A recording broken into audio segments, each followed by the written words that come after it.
hapon kaninyo mga kaigsuonan ko mga Kristiyanos. Anya si Marcelina M. Paniti na usa ka alagad sa San Miguel Arcangel.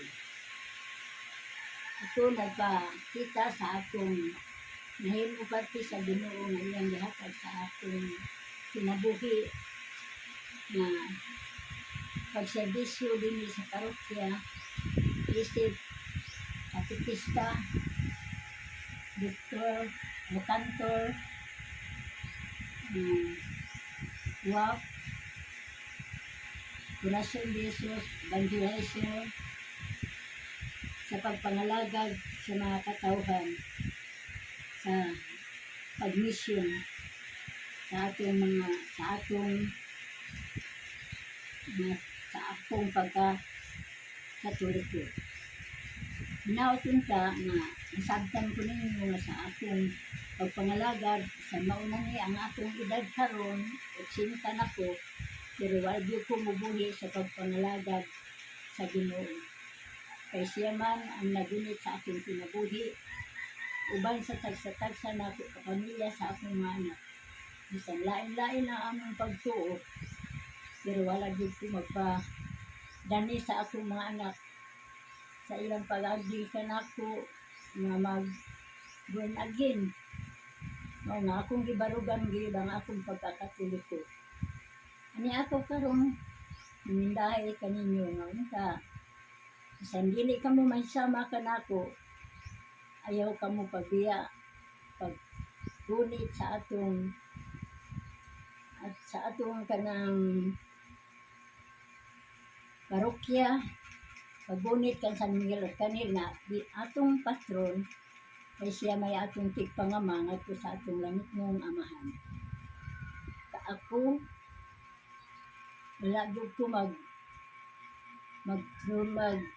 dumili sa pagpangalagad bisan sa akong pagkatigulang na, bisan sa among kalisod, maglisod ko sa akong pamilya padulungan sa parokya, pero malipay yun ko nga budawat sa Ginoo sa matag adlaw. Uban sa akong mga ginbuhaton, dili yun ko